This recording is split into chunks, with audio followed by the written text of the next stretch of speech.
재구매 압도적 판매 남지연 알부민 더 진하게 더 고함량으로 25,500mg에서 31,040mg으로 알부민 복합물 제가 직접 배합했습니다.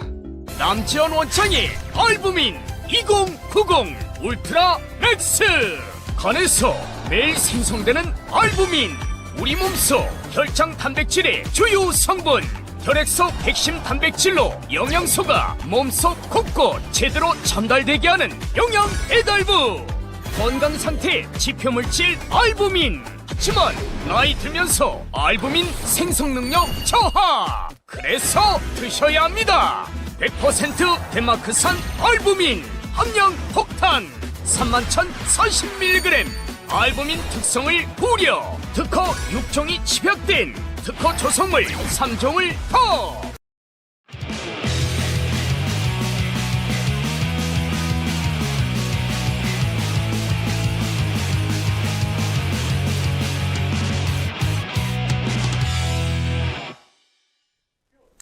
안녕하세요. 아시아투데이 TV 시청자 여러분. 오후 2시, 화수목 오후 2시 여러분을 찾아가는 장혜찬의 정치 펀치입니다. 어제는 제가 국민의힘 박민영 대변인과 함께 이재명의 공직선거법 2심 선고 현장을 중계했었는데요. 너무나 참담하고 드릴 말씀이 없게도 속속 재판부에서 무죄로 판결을 내리는 그런 소식을 전해드릴 수밖에 없었습니다. 하지만 우리가 여기서 위축되고 포기하고 힘을 잃는 것을 가장 원하는 게 바로 이재명과 민주당 좌파들이 아니겠습니까? 그런 의미에서 여러분 모두 힘이 어느 정도 빠져 있을 거라고 예상을 할 수밖에 없지만 오늘도 이 판결의 문제점을 짚어보고 또 정치권에서 어떤 뉴스들이 오가는지 확인해보고 그리고 무엇보다 우리 윤석열 대통령의 헌법재판소 헌재 재판은 어떻게 진행되고 있는지 다양한 이야기 한번 나눠보면서 다시 함께 힘을 내는 시간을 가져보려고 합니다. 오늘은 국민대변인, 국민의힘의 이준우 대변인님 모셨습니다. 안녕하세요. 네, 안녕하세요. 이준우입니다. 대변인님 먼저 어제 많이 놀라셨죠? 예, 어제 저도 다른 방송국에서 실시간으로 그걸 보도를 했어요. 보도하면서 하는데 점점 흘러간 얘기가 속보로 이제 기자들이 정리한 게 올라왔었는데 그걸 보면서 흐름이 좋지 않았다. 이제 그런 느낌이 좀 들었었는데 아니야 다를까? 충격적인 선고 결과가 나와서 전부 다들 좀 굉장히 좀 많이 우울하고 기분 좋지 않은 그런 하루였던 것 같아요. 그러면 지금 국민의힘 당내에서도 당 대변인들이나 당 지도부와 뭐 이런저런 이야기들이 있었을 텐데 지금 국민의힘 당내 분위기는 어제 재판 결과를 어떻게 받아들이고 있나요? 일단 당 비대위원장과 원내대표는요. 일단은 이제 선고 결과를 존중한다라고 이제 말을 했지만 그 내용에 대해서는 굉장히 비판적으로 이런 비정상적인 선고에 대해서 과연 국민들이 납득할 수 있겠느냐? 도저히 받아들일 수 없다는 거죠. 예, 빨리 검찰에 상고를 해서 검찰이 상고를 해가지고 대법원 가서 다시 바로잡기를 바란다는 촉구하는 그런 메시지가 나왔었고요. 그리고 어제 이례적으로 항소심 재판할 때 판결문 있지 않습니까? 거기다 요약본이 어제 안 나왔었어요. 또 보통 보면 재판이 주목 많이 받고 기자들이 많이 붙는 그런 재판에 대해서는요. 요약본이 나옵니다. 10장 이내의 요약본을 내는 게 상식인데 그 판결문을 내용을 읽은 많은 법조인들과 그리고 정치 여의도 계신 분들 의견이 뭐냐면 요약본을 안 낸 이유를 알겠다. 너무 부끄러워서. 그렇지. 요약을 하게 되면 이게 우왕좌왕하는 내용이 정리가 안 되는 부분이 내용이 정리가 안 되기 때문에 요약본을 못 만든 게 아니겠느냐, 안 만든 게 아니라 그런 식으로 평가 나왔을 정도로 굉장히 판결의 논리가 굉장히 구멍이 많고 좀 허술하다 이런 지적이 많이 있었습니다. 그래서 이게 워낙 중언부언하면서 말도 안 되는 궤변으로 무죄인 이유를 창조한 것이기 때문에 이게 요약을 하는 게 불가능했다. 요약본을 내면 그리고 자신들 스스로도 이게 무슨 말을 하는지 알 수 없는 부끄러운 지경이 다 만천하에 공개될 것을 우려해서 이례적으로 1심과 판결이 완전히 바뀌었는데도 요약본을 내지 않았다라고 보는 게 정확한 것 같고요. 일단 대법원으로 이 재판이 넘어가게 되면 대법원도 공직선거법 재판은 2개월에서 3개월 안에 결정을 내려야 되기 때문에 빠르게 파기환송이 되지 않겠습니까? 그러면 절차가 파기환송이 되어서 유죄 취지로 이걸 다시 내려보내면 보통 2심을 새로 하게 됩니다. 네. 그 새로 하는 재판은 대법원 판결에 기속을 받게 돼 있어요. 그러니까 대법원에서 이거는 유죄다. 그러니까 다시 판결해라고 하면 그 2심 재판부 성향이 어떻든 대법원과 같은 결정을 내리게 됩니다. 그러니까 대법원에서 파기환송이 되는 것을 지켜봐야 되고요. 상식적으로 이게 이재명 재판이어서가 아니라 제 주변에 정말 많은 법조인들, 뭐 저도 로펌에서 일하면서 법조인들과 매일같이 만나고 있는데 대한민국에서 제일 이해 안 되는 재판이 딱 두 개 있대요. 첫 번째가 이재명 위증교사 1심. 위증한 사람들은 처벌받고 유죄인데 위증을 시킨 사람은 무죄라는 거. 그렇죠. 네. 그리고 두 번째가 이제 공직선거법 2심인 거예요. 그러니까 이것들이 위증교사는 이제 2심 시작되면 유죄로 바로 잡히고 공직선거법은 대법원에서 유죄 취지 파기환송으로 오는데 이제는 시간이 좀 걸리게 됐잖아요. 대법원 재판 2심 갔다가 다시 또 대법원 가야 되고 위증교사 같은 경우도 2심, 3심 가려면 이거는 공직선거법 재판이 아니라서 그 633 원칙이 없거든요. 네, 그렇죠. 그러니까 시간이 좀 더 걸릴 수도 있고 아무리 빨리 한다고 한들 그러면 이제 정말 갈급하게 이재명의 대북 송금이나 대장동이나 이 모든 것들의 유죄가 확정되는 걸 보려면 뭐가 더 절실해졌느냐. 원래도 간절했지만 윤석열 대통령이 돌아와서 임기를 지키면서 이 재판이 진행되도록 보장하는 것이 그리고 다음번 헌재 재판관 2명 목 문영배 이미선 끝나면 대통령 임명 목입니다. 그리고 대법관도 뭐 대통령이 임명할 목들이 있겠죠. 이거 행사해서 사법부를 조금이라도 정상화시키는 게 이재명 무죄 판결 이전보다 그 이후에 수백 수천 배 더 중요하고 간절한 이슈가 된 것 같아요. 맞습니다. 재판의 속도 정상화. 지금 이재명 대표의 항소심 결과가 원래 원칙 6개월 만에 나와야 됩니다. 네. 근데 지금 909일 걸렸습니다. 2년 반 오래 정도 걸렸죠. 걸렸다고 그러더라고요. 또 온갖 이제 재판 지연 전략 다 썼죠. 재판 지연 전략 뭐 64차례에 그게 있었죠. 재판을 지연시키기 위해서 불출석 27번 있었고요. 송달 회피 26번, 기일 변경 신청 9번, 그 다음에 위헌 법률 심판 제청 2번, 그 다음에 법관 기피도 하고 재판부를 또 기피한 신청도 하고 이런 식으로 해가지고요 909일이나 재판을 연계했었습니다. 이렇게 되니까 민주당이 이재명 대표, 이재명 피의자, 이재명을 보호하는 클럽이냐 이런 조롱을 받기도 했었습니다. 그런데 지금 이렇게 재판이 지연된 거 바로 잡을 수 있는 사람은 바로 법원 행정처장 그리고 조희대 대법관입니다. 이분들이요 법원 행정력을 발동시켜가지고요 행정권을 발동시켜서 재판 속도를 규정에 맞게 정상화시켜라고 하면요 대법원에서 이거를 3개월 이상 끌지 않고 압축해서 2개월 내에 결론을 내릴 수 있습니다. 더군다나 좀 좋은 기회라고 생각한 건 뭐냐면은 이번에 이재명 대표가 어쨌든 황당하지만 무죄가 나왔지 않습니까? 무죄가 나오면 이재명 대표가 이거를 본인이 상고를 하면서 시간을 끌 수가 있어요. 그러니까 상고 이유서 내는 걸, 상고한다고 하는 거에 7일, 그 다음에 상고 이유서를 내는데 20일, 그러니까 총 27일, 약 한 달을 질질 끌다가 그때 대법원에서 넣어가지고 다시 거기서부터 3개월을 시작하니까 총 4개월을 끌 수도 있었는데 이번에 이재명 대표가 무죄가 나왔기 때문에 이재명 대표가 할 수 있는 건 아무것도 없습니다. 즉, 검찰에서 빨리 상고 이유를 내고 또 상고 이유서가 다 완성되지 않았다면 먼저 상고를 신청하고요. 나중에 보충 이유서를 제출하면 됩니다. 이런 식으로 해가지고 빨리 그 시간을 압축시켜서 3개월 이내 저는 2달도 충분히 가능하다 생각하거든요. 2달 이내 대법원에서 선고를 내려가지고 빨리 파기환송시켜가지고 비정상을 정상화시킨 것. 특히 거짓말이 이렇게 본인 주관적으로 그러니까 선거법에서 거짓말 못하도록 하는 이유가 뭐겠습니까? 유권자들이 투표권을 행사할 때 거짓말에 현혹돼가지고 잘못된 투표를 행사하지 못하도록 하는 거. 이게 원래 취지거든요. 근데 이런 식으로 거짓말이 허용된다 그러면요. 앞으로 일어나는 모든 선거판은 거짓말 대회장이 되어버릴 수밖에 없습니다. 그래서 빨리 이거를 대법원에서 속도를 내서 판단 내려줘가지고 거짓말하는 정치에 대해서는요. 아주 철퇴를 내려야 된다. 그렇게 생각합니다. 그러니까 이게 문제가 뭐냐면 단순히 이재명이라는 문제적 인물 개인에게 무죄를 줬다는 게 아니라 위증교사 1심도 그렇고요. 그렇죠. 공직선거법 2심도 그렇고요. 대한민국의 법 체계를 흔들어버렸다는 게 문제예요. 그렇죠. 네. 그러니까 이 서초동 로펌이나 법조계에서 어떤 이야기 나오냐면 위증교사 무죄 나온 뒤에 야 이제는 무조건 대형 로펌이 전부 다 증인들한테 이렇게 말해달라 저렇게 말해달라 가이드 써줘도 되는구나. 그렇죠. 원래는 못했거든요. 그렇죠. 굉장히 택도 없죠. 위험하고 예. 민감한 일이라서. 근데 이 재판이 확정되면 이제는 큰 로펌일수록 다 증인들 사전에 매수하고 써달라고 하는 게 관행이 될 거예요. 공직선거법도 마찬가지예요. 이재명이 지난번 뭐 친형 강제 입원으로 경기도지사 때 3심 가서 살아왔잖아요. 그렇죠. 권순일 때문에. 네. 그때부터 TV 토론에서 거짓말하는 건 용인이 되게 됐어요. 준비를 안 하면. 근데 이제는 대놓고 판넬까지 준비를 했고 사진도 증거가 다 있는데 이게 이제 뭐 조작이니 뭐니 하고 문제가 안 된다, 처벌이 안 된다는 거잖아요.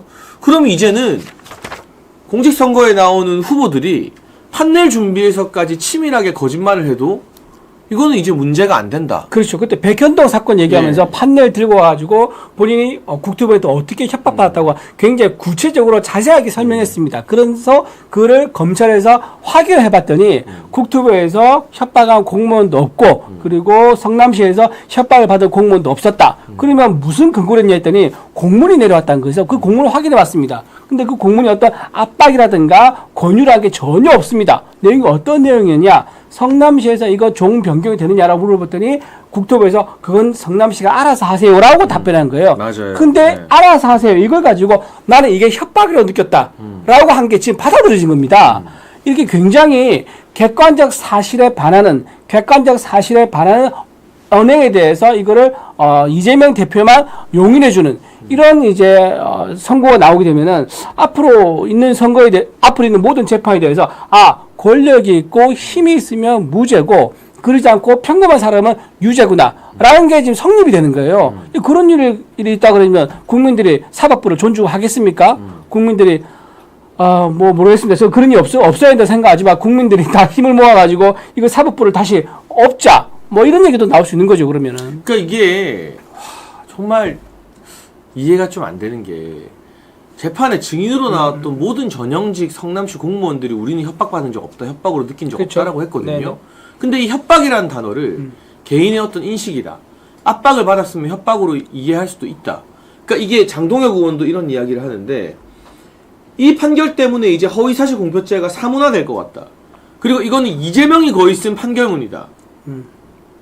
어떻게 하다가 이런 판결이 나왔는지 정말 여기서 우리가 또 이 이야기를 할 수밖에 없어요. 우리 법 연구에 진짜 심각하구나. 네.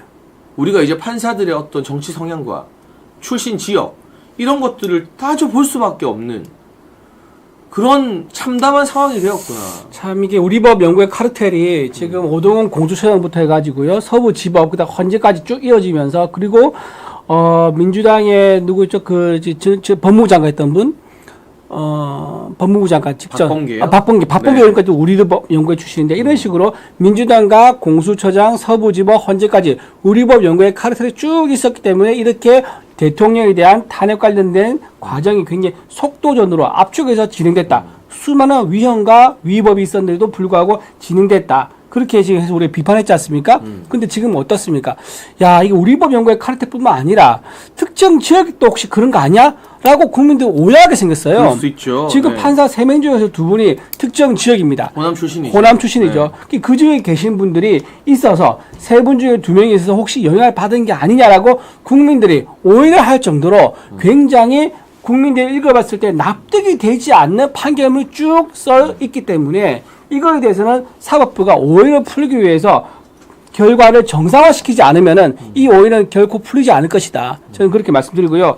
또 하나 좀 말씀드리면 이건 권순일 전 대법관을 생각을 안 할 수가 없는 그러게요. 그런 이제 말씀 좀 드리고 싶습니다. 왜냐하면은 이거야말로 정말 보이지 않는 손이 아니겠느냐.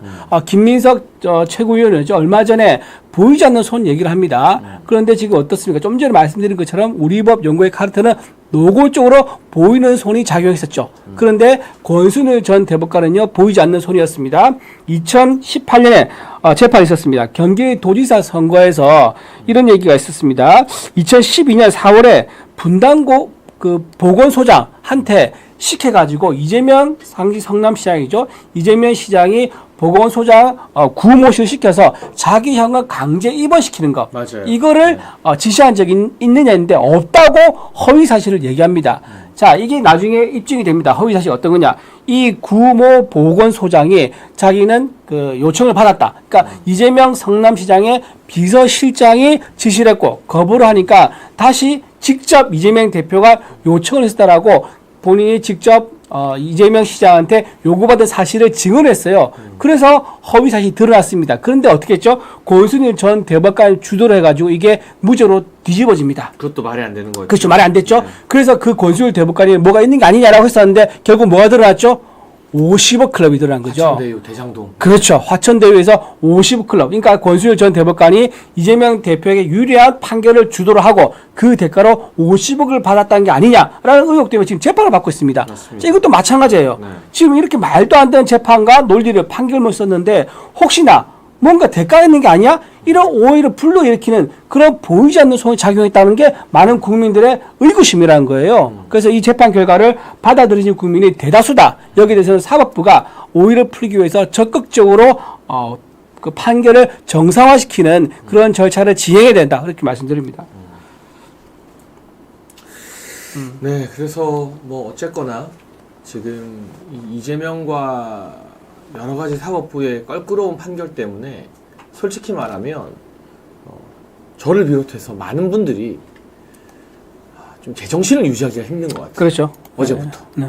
왜냐하면 이 백현동 건이 무죄가 된다는 건 아무리 우리가 이 가능성 저 가능성을 염두에 봐도 상상조차 하기 힘든 일이었거든요.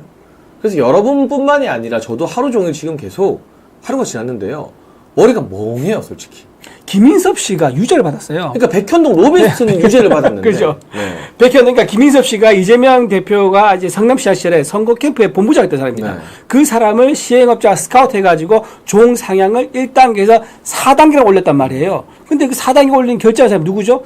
당시 성남시장이었던 이재명입니다. 네. 그래서 그게 성공을 했는데 그게 결국 발각이 돼가지고 70억을 받았다는 그 사유를 해가지고 대법원에서 5년이 확정이 됐습니다. 그리고 63억 원의 추징금도 나왔고요.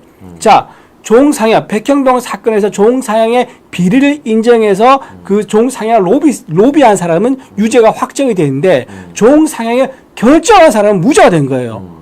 이게 말이 됩니까? 그래서 지금 많은 사람들이 도대체 김인섭은 왜 유죄이냐, 또 위증교사했다는 그 사건 있지 않습니까? 거기서 위증교사했다는 그 증인 있지 않습니까? 네. 그 사람도 지금 유죄예요. 그런데 위증교사했다는 이재명은 또 무죄입니다. 네. 자, 이런 식으로 이재명 주변에 관련된 모든 사람들은 이재명 때문에 그 범죄를 저질렀을 때 전부 다 유죄를 받고 그 범죄를 지휘하거나 또는 결정적 역할을 한 이재명 전부 다 무죄가 나오고 있는 이 상황. 이게 지금 어떻게 지금 설명이 가능한 거겠습니까? 참, 위증 교사는 했지만 위증에 고의는 없다면서 무죄가 나왔었고, 사진을 확대하면 조작이다라고 하면서 무죄를 선고했고, 또 국토부 협박은 있어도 협박이 없어도 협박당했다고 말해도 그건 괜찮다고 하면서 의견이라고 하면서 무죄 선고하고, 이러다 좀 있으면 대장동, 백형동, 성남FC도 뭐라고 하겠습니까? 비리가 있었지만 비리의 고의성이 없다면서 또 무죄 때리지 않겠느냐? 그러니까 관련 인물들은 다 줄줄이 유죄인데 본인만 계속 무죄가 나온다는 거. 그러니까 이건 대법원에서 정리를 한번 해줘야 되는 사안이고요. 이렇게 되면 이제 부지사였던 이화영이 2심에서까지 징역 7년 9개월을 받았는데 대북 송금으로 이것마저도 그럼 도지사를 제끼고 뭐 경기도 부지사가 단독으로 한 거다. 뭐 이런 판결이 나오지 않을까. 그렇죠. 그런 논리를 만들 수 있죠. 그 논리를 만들 수 있지. 선거법이나 위증교사 그렇죠. 같은 경우. 예. 그래서 저는 결국에는 대법원에서는 바로 잡힐 거라고 봅니다. 다만 여러분이 기대하는 파기 재판의 가능성은 낮고요. 제가 뭐 괜한 희망 고문할 건 아니니까 냉정하게 법조계의 의견을 들어봤을 때 이런 민감한 정치인 사건에서 파기 재판이 되는 경우는 드물대요. 그러니까 파기 재판은 뭐냐? 대법원에서 이건 아예 유죄다. 그냥 도장을 찍어버리는 거. 근데 이건 선례가 거의 없어요. 파기 환송은 뭐냐? 2심에서 무죄를 내렸지만 이거는 유죄니까 유죄로 다시 판결해라 라고 2심으로 돌려보는 게 파기 환송이거든요.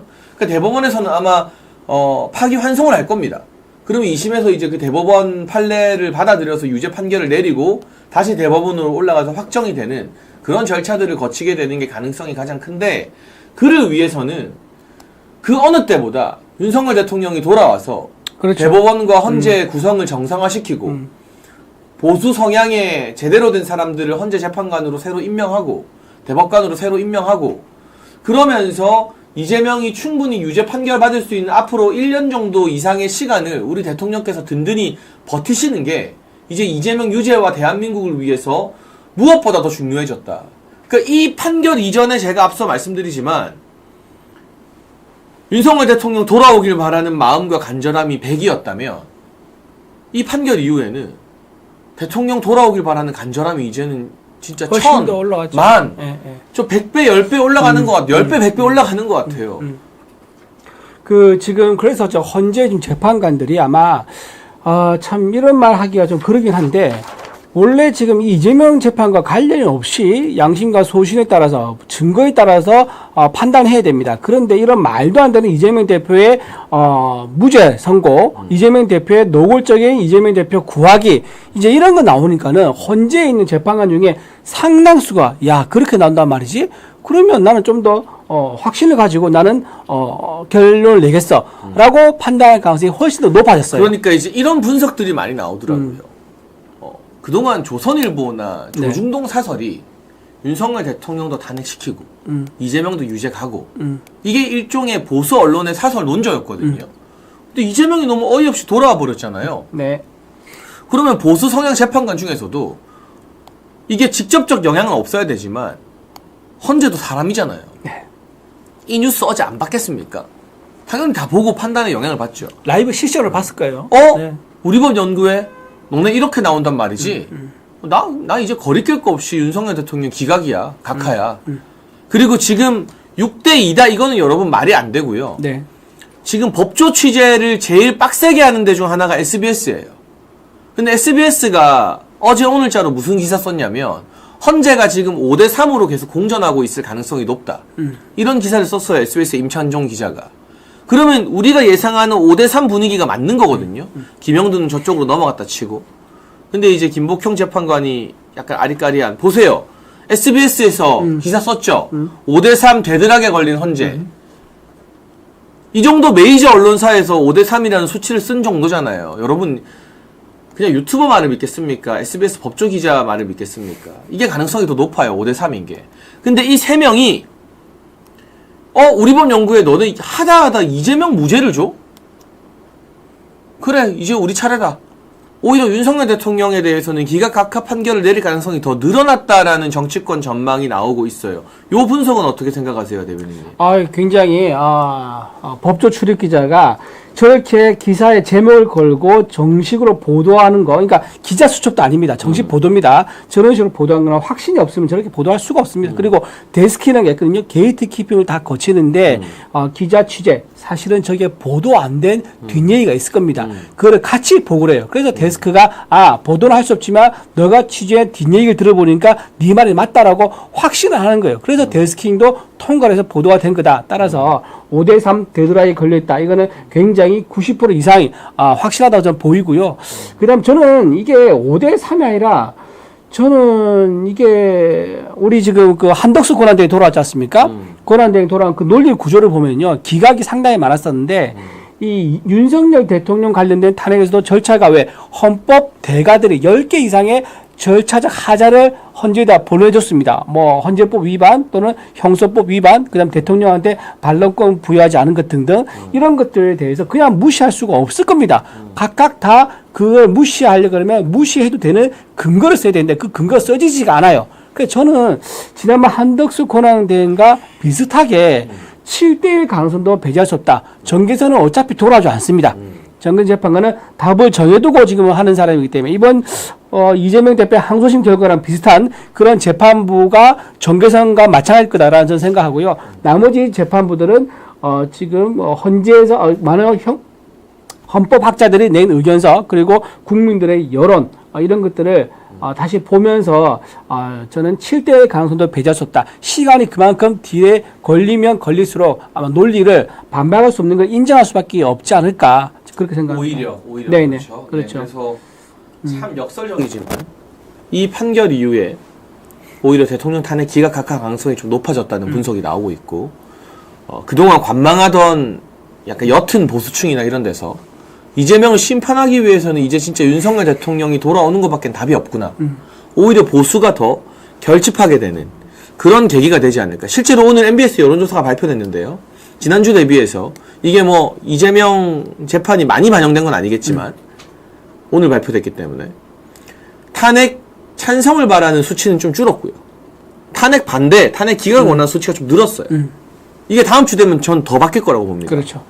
아무래도 이게 너무 말도 안 되는 네, 상황이 펼쳐졌기 때문에. 그래서 오늘 내일 아마 여론조사가 어딘가 하고 있을 겁니다. 그래서 네. 이번 주말에 나오든지 아니면 다음 주 월요일 해가지고 이재명 대표의 말도 안 되는 무죄의 선고가 반영된 여론조사가 나온다. 그렇다 그러면 아마 이제 윤석열 대통령에 대한 탄핵이 반대 의견이 훨씬 더 높아지지 않을까 생각이 들고요. 또 하나 방금 말한 그 여론조사 보면은 국민의힘과 민주당의 어떤 지지율이 비슷하게 나옵니다. 동률로 나왔죠. 동률로 나왔죠. 네. 근데 아마 국민의힘 지지율이 더 올라가지 않을까, 역전을 해서 좀 앞서가지 않을까, 그럴 가능성이 대단히 높아 보인다. 네. 말씀드립니다. 그래서 여러분 계속해서 말씀드리지만 이번 주 이제 탄핵 심판 선고가 불가능해졌잖아요.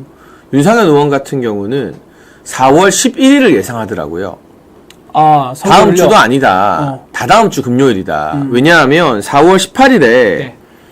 이제 문영배 이미선이 퇴임하는데 그렇죠. 4월 12일이었나요? 네.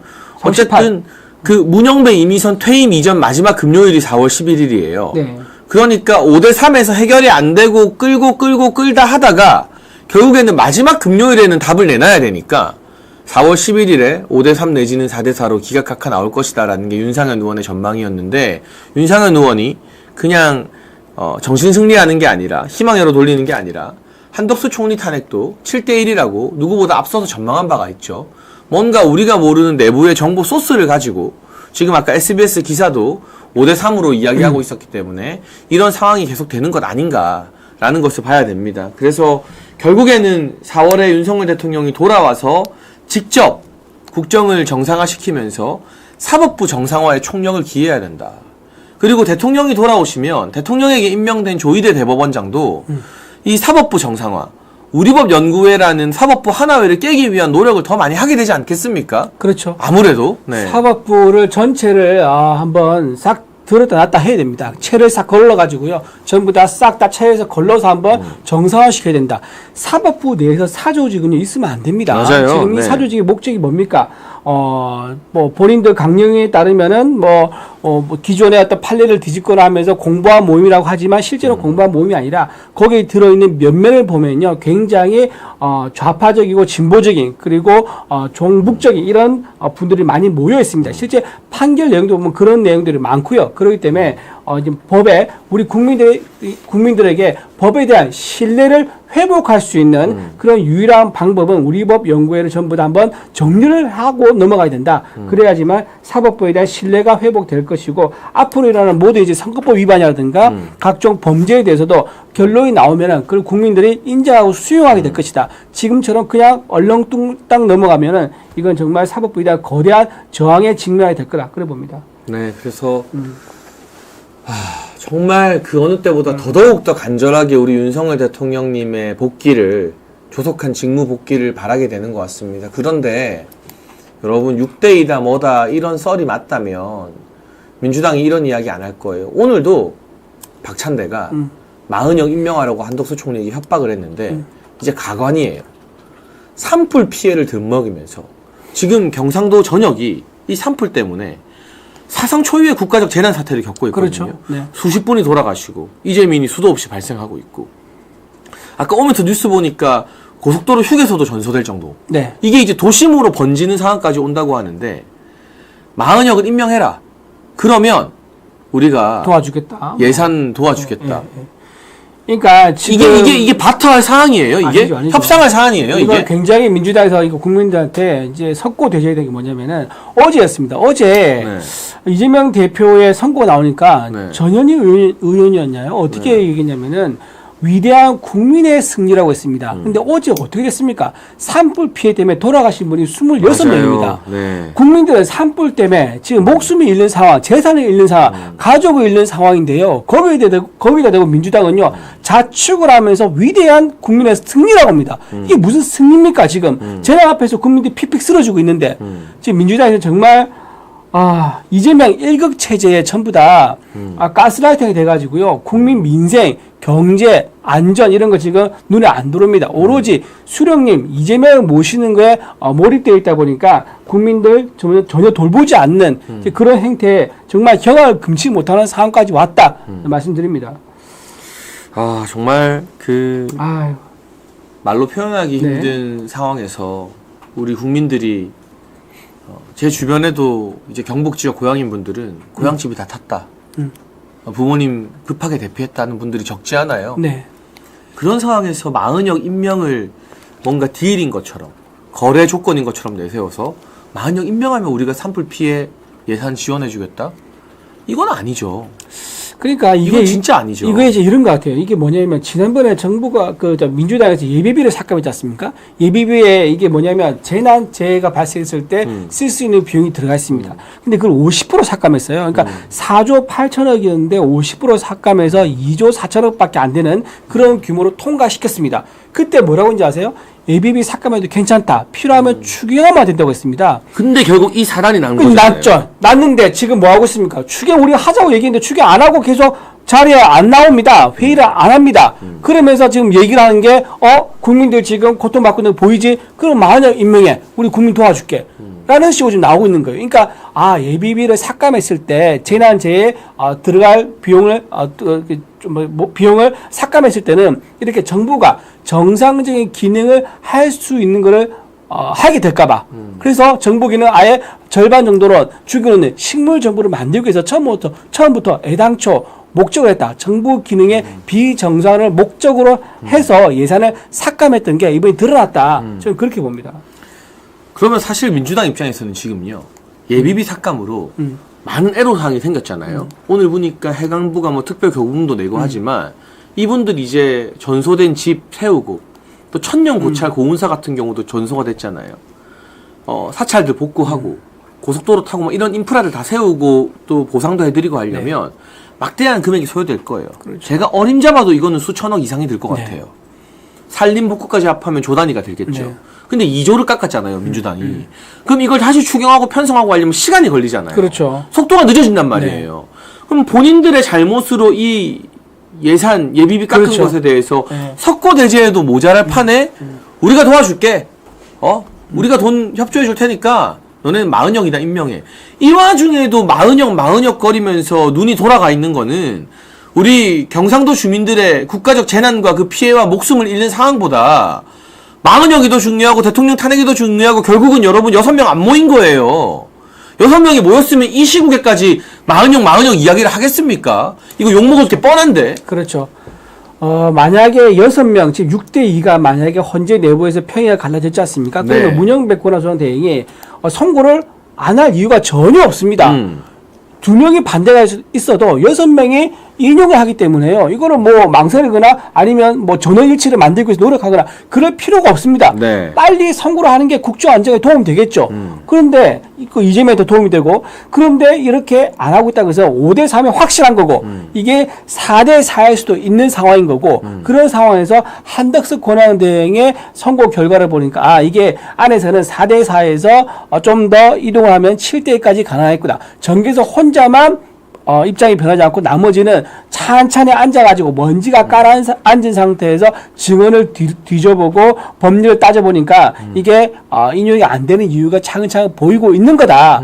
따라서 저는 저는 아까 뭐 윤상현 의원이 4월 11일 얘기했다 그러는데 저는 4월 18일 임기가 만기이기 때문에 만료이기 때문에 그 전주에는 보통 신변 정리하는 시간을 가지거든요. 그렇죠. 그래서 저는 그 전주에 4월 4일 날 선고를 하지 않을까라고 조심스럽게 뭐 예측해 봅니다만 어쨌든 4월 4일이든 4월 11일이든 간에 대통령이 빨리 직무에 복귀할 수 있도록 헌재가 신속하게 판결을 내려달라 말씀드립니다. 네, 그래서 정말 그 어느 때보다 헌법재판소의 신속한 판결이 중요한 시기가 된 것 같고 4월 11일까지 정말 윤상현 의원 예상대로 끝나는 것은 5대3, 4대4가 해결 안 된다는 거잖아요.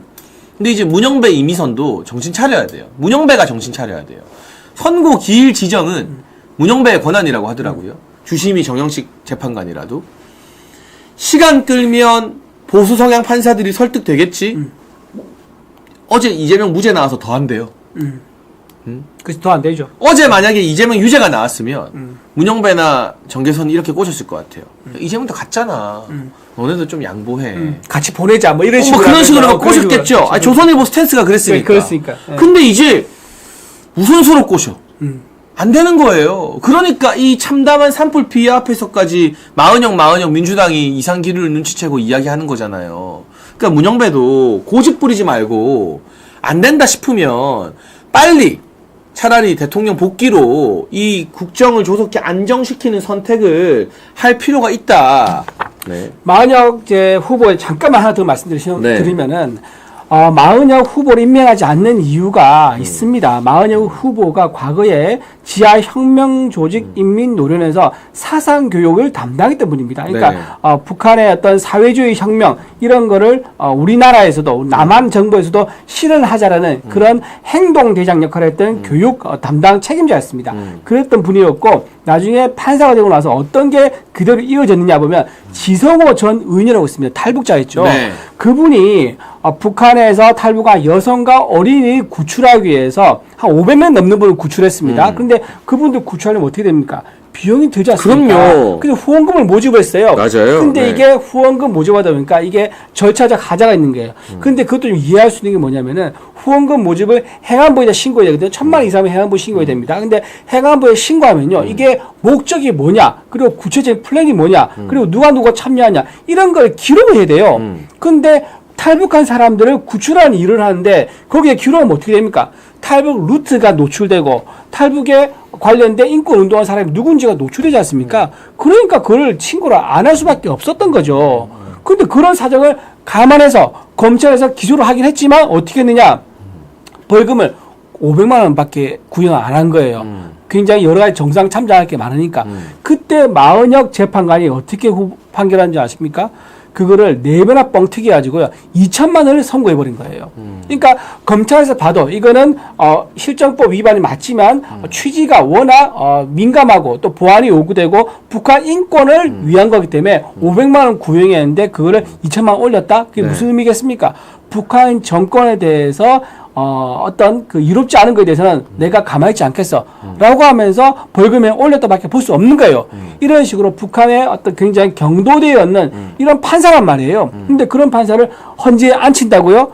대통령이, 누구 대통령이 되든 간에 그런 분이 헌재에 앉히는 거? 그러면 이거는 역사에 죄가 될 수밖에 없는 그런 상황이다. 따라서 대통령도 임명할 수 없는 거고 권한대행도 임명할 수 없는 상황인 거예요.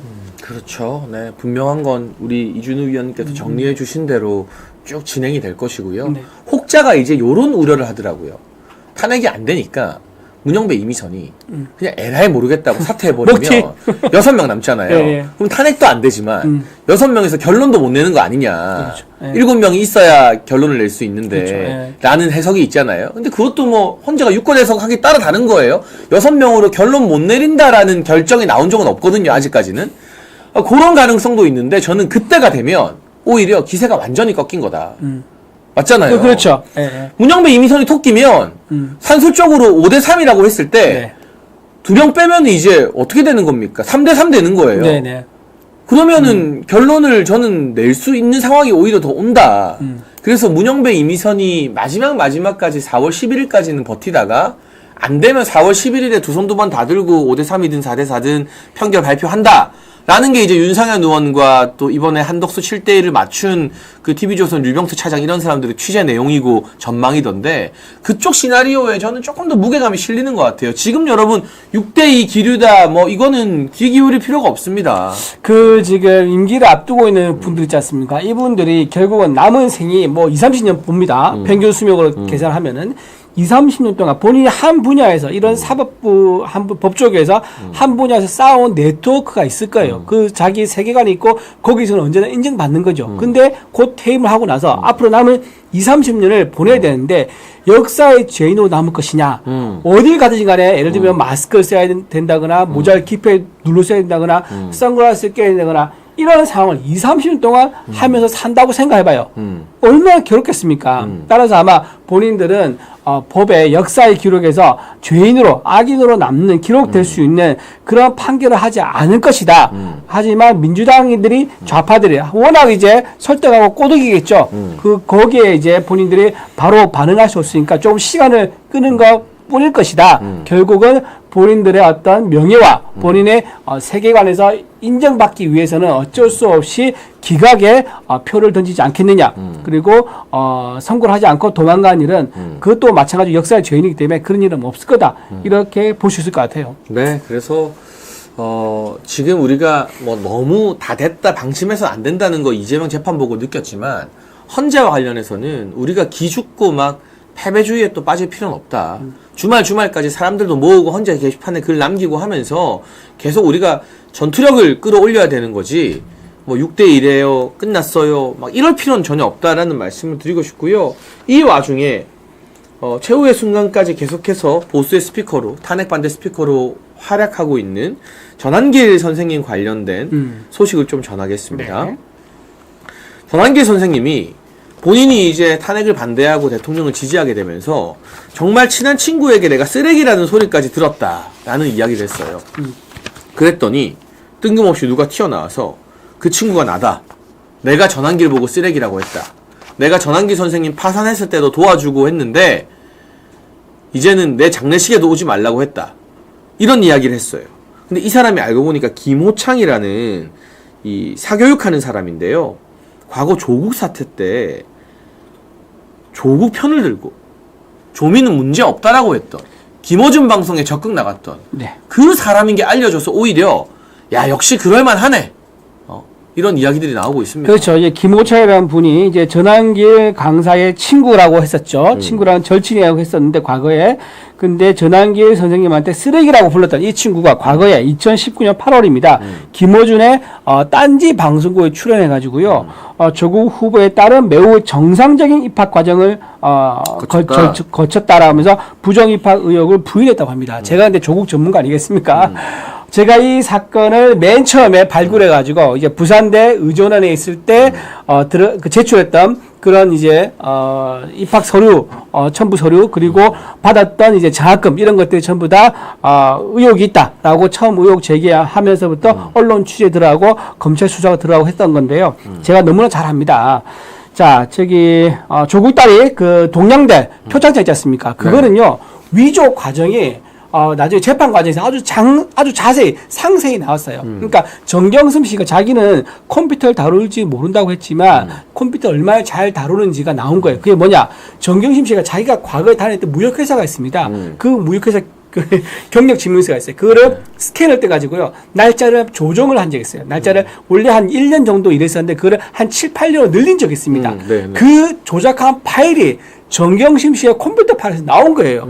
자, 정경심의 경력 증명서를 조국이 했겠습니까? 아들, 딸이 했겠습니까? 본인 아니면 그 조작할 일이 없어. 아들, 딸이 엄마 경력 증명서를 이렇게 하나요? 그렇죠. 말이 안 되는 이야기죠. 남편이 네. 배우자의 경력 네. 조작할 일이 없죠. 네. 이 경력 조작한 증명서를 동양대에 갈 때, 뭐 어디 갈 때, 이렇게 아마 쓴 것 같아요. 과거에 제가 사회경력이 길었다, 이걸 하기 위해서. 이걸 입증하면서 그 조작했던 과정의 시연을 보기도 했었습니다. 그래서 조민 씨가 제출했던 그 표창장 이게 위조됐다는 게 입증이 됐었고 재판부도요 그거를 인정을 했습니다. 확인해줬고 그 이외에 예를 들면 인턴 경력 증명서 있지 않습니까? 무슨 법무법에 가서 이랬다는 거 그것도 시간을 막 원래 몇 시간인데 몇천 시간으로 늘렸죠. 그것도 똑같은 수법을 했다는 게 인정이 됐습니다.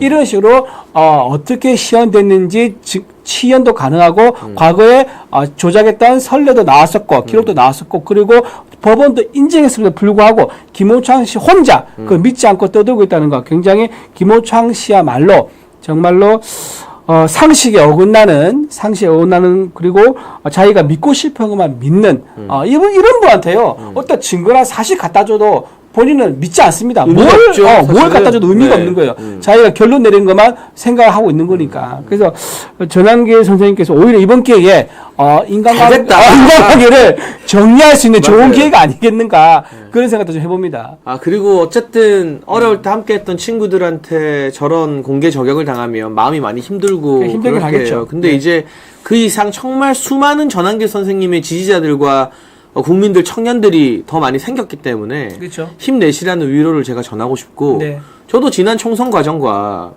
탄핵 이전에 한동훈과 제가 거의 혼자 싸우다시피 할 때 네. 얼마나 많은 배신을 당했습니까? 제가 도와줬던 유튜버들이나 방송인들이나 정치인들한테.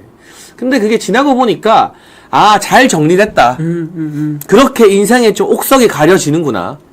그 사람들한테 내가 뒤통수 맞고 배신당한 게 속쓰리고 아팠지만 또 그때 손 내밀어주고 함께 해준 우리 이준우 대변인 같은 분도 새롭게 인연이 생기고 이게 훨씬 인생으로 보면 낫다라는 생각이 들더라고요. 맞아요. 그러니까 정치 성향이나 의견은 다를 수 있는데 옛날 어려웠던 이야기 꺼내면서 막 쓰레기다, 뭐 장례도 오지 마라 이런 이야기를 공개적으로 하는 사람을 언젠가는 저는 정리될 관계라고 생각하고 있고, 그리고 마침 그 사람이 알고 보니까 조국 사태 때 말도 안 되는 옹호를 전방위에서 했던 완전 김어준 방송 나가서 나팔수 역할을 했던 사람이라면 이 기회에 정리한 게 전한계 선생님한테는 장기적으로 더 나은 일이 아닌가 싶다는 그 위로의 말씀도 오늘 이 뉴스가 좀 눈에 들어와서 다루면서 좀 전하고 싶었습니다. 과거의 친구 한 명을 잃겠지만은 대신에 국민을 얻을 수 있을 것이다. 전한계 선생님이 외롭지 않을 것이다. 오히려 더 잘 됐다라고 좀 말씀드립니다. 네, 잘 됐다라는 생각이 들고요. 그리고 또 하나 우리가 아까 이재명 재판 관련해서 본질과는 관련이 없을지 모르겠습니다만 온라인에 이런 글이 많이 올라와요. 이제 이 과속 과태료도 안 낸다. 왜냐하면 그렇죠. 사진 진짜 이 골프 사진이 조작됐다는 건 이 판결 전체 중에서 일부지만 너무 황당하고 충격적인 궤변이더라고요. 그거를 쭉 설명할 때 난 좀 이해가 안 되더라고. 그거를 그러니까 이거예요. 예를 들면은 사람을 때렸는데 이런 얘기예요. 위에서 내려치든 밑에서 내려치든 그 아무 관계 없습니다. 그렇죠. 그 사람 가해자 피해자가 있고 실제 충격이 있었다, 폭행이 있었다, 이게 중요한 건지 뭐 오른쪽에서 손을 휘둘러 때릴 때 왼쪽에서 손을 휘둘러 때릴 때 그게 무슨 상관입니까? 근데 이런 식으로 사진에 대해서 조작이라 얘기한 부분을 상당히 시간을 할애해 가지고 쭉 설명한 거는, 이건 아까 말씀드린 대로 결론을 정해놓고 하다 보니까 이렇게 본인이 빠져있다 보니까 이게 궤변이란 걸 자기가 빠져서 모르는 거야. 밖에서 보면 궤변인지 알지만 자기는 결론 정해놓고 막 이유를 써야 되니까 이런 황당한 궤변을 자기가 쓰게 됐다는 것을 자기도 어제 판결하고 나서 아마 알지 않았을까? 주변에서 하도 말을 많이 하니까 그랬을 것 같아요. 정말 황당한 그런 판결인데요. 제가 방송 보면서도 무슨 생각이 드냐면 저희가 지금 풀샷이 나오잖아요. PD님 이렇게 하면 조작이에요. 그렇지. 왜 풀샷을 안 쓰고 장해찬 클로즈업을 써? 그렇지. 조작 화면인 거예요. 이게 그 재판부 논리대로라면. 그러니까 그 주차 과태료 못 내겠다라고 하는 게 지금 인터넷에서 되게 센세이션해졌더라고요. 어떻게 저런 판결을 할 수가 있나. 그리고 원본도 증거로 또 제공을 했거든요. 검찰 측에서. 그래서 다시 좀 돌아와 보면 그 고 김문기 전 처장의 아내분이 어제 오열을 했다고 하더라고요. 조정훈 의원이 연락이 된 모양이던데 김문기 전 처장이 그 사랑하는 아들, 딸과 가족들 놔두고 극단적인 선택할 정도로 억울함이 받쳤을 거잖아요. 근데 김문기 전 처장 발이 나는 날 산타클로스 입고 춤추는 영상 올리고 이제는 김문기를 모른다. 골프 친 사진도 조작이다 했던 이재명 발언이 다 이게 무죄가 되면 그 고3 때 기자회견 하면서 어떻게 우리 아버지한테 이럴 수 있냐고 절규했던 그 아들 지금 이제 한 20대 초반 돼 있겠네요. 김문기 처장이 너무 이뻐해서 나 오늘 시장님이랑 골프도 쳤다 이렇게 영상통화해서 보내줬던 그 딸, 또 남편을 잃고 혼자서 자식들 건사하고 있는 그 아내와 장례식장에서 혼절했다는 어머니. 아니 떡볶이집에 분식하면서 생계를 꾸려갈 정도였다 그러더라고요. 분식집에서 일하면서. 지금 너무 사정이 어려워져서. 네, 어려워서. 아니 그 2심 재판부는 그 김문기 전 처장 유족들한테 인간적으로 미안한 마음이 안 들까요? 이딴 식의 판결을 해놓고. 저는 김문기 처장의 유가족을 2번 죽이는 정말 잔혹한 판결했다고 생각합니다. 정말. 그리고 아까 말씀드렸다시피 이재명 빼고 주변 사람 전부 다 구속됐어요. 전부 다 유죄 나왔습니다. 본인 정작 본인 가장 이 범죄의 모든 원흉이자 범죄의 핵심이 이재명 대표만 무죄가 나온 이 상황, 이거는 진짜 법이 정상적이라면 이럴 수 없는 거다라고 좀 말씀을 드리고요. 아까 CCTV 잠깐 카메라 얘기해서 말씀드리면은 아까 뭐 주차 번호판 그 확대한 거 그것도 그러지만 모든 방송 아까 말씀드린 대로 사건 사고 방송 보시지 않습니까? 그런 풀샷 한번 나오고 그걸 상세히 확대시켜 줍니다. 모든 뉴스에서 사회 관련된 뉴스에서 사건 사고에서 전부 다 조작 방송인 거예요. 그러려면은 그리고 우리가 입사 지원서 낼 때 증명사진 찍지 않습니까? 증명사진도 원래 사진 원본은요 훨씬 배경이 큽니다. 근데 그걸 줄여서 트리밍 해가지고 내지 않습니까? 근데 그것도 전부 다 조작이 되는 거고요. 이런 식으로 굉장히 국민들의 상식에 매우 어긋난 이런 판결은 정말 웃음거리밖에 만들지 않은 참 그런 비참한 재판부였다. 참 그렇게 생각합니다. 야, 정말 이게 말이나 되는. 그리고 왜 CCTV 같은 거 있지 않습니까? 사건 그 사고 보면 이게 증거로 법에 제출되는 게 되게 많아요. 법원에 맞아요. 제출되는 경우. 네. 그러면 그 수사관들이 영상기록 수사관 전문 수사관이 있거든요. 전부 다 어떻게 하냐면 프레임을 하나씩 쪼개요. 원래 24프레임인데 그거를 한 프레임 한 프레임 쪼개서 확대해서 봐가지고 손이 뭐 어떻게 했다든가 아니면 뭐 가방이 어떻게 됐다든가 건드렸다든가 이런 거를 해서 입증을 해서 재판을 하거든요. 근데 그게 전부 다 이제부터는 조작이 될 수 있는 거예요. 굉장히 황당하고 말이 안 되는 선고를 한 거죠. 아, 정말 제가 이 김문기 전 처장의 가족들 생각하니까요. 목이 좀 메이고 저도 눈물이 좀 맺히는데요. 아, 왜냐하면 제가 그 아드님을 봤거든요. 김문기 전 처장 아드님을. 그 아드님이 저희 대선할 때 고3인가 그랬어요. 근데 이제 얼굴은 모자이크하고 다 언론에 약속을 했지만 그때 국민의힘이 도와주고 주최를 해줘서 이재명의 그 김문기 전 처장 모른다는 발언에 대해서 어떻게 우리 아버지한테 그럴 수 있냐라고 기자회견을 한번 했어요. 그러니까 저도 대선 캠프에 있었으니까 네네. 그걸 멀리서 또 봤을 거잖아요. 네. 근데 저도 우리 아버지의 아들이고 뭐 이준우 위원님이나 다 여러분 마찬가지겠지만 제가 만약 19살, 20살 나이에 너무 억울하게 우리 아버지를 잃고 그 아버지의 평생을 바친 그 이재명 당시 성남시장과의 관계라던가 이런 것들이 다 부정당하고 하급 직원이라 난 누구인도 모른다 이런 취급을 받았을 때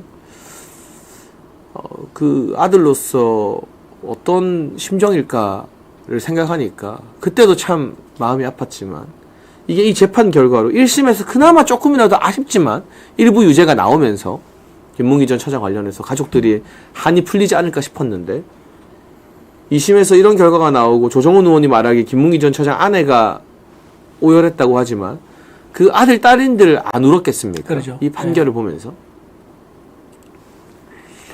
그 생각을 하니까 참 마음이 너무 먹먹해지고 대한민국 법이 이렇게 가도 되는 건가? 이게 이재명이라서가 아니라요. 사람이 죽었잖아요. 그리고 이재명 주변에서 이재명 관련해서 죽은 사람이 또 한둘이 아니잖아요.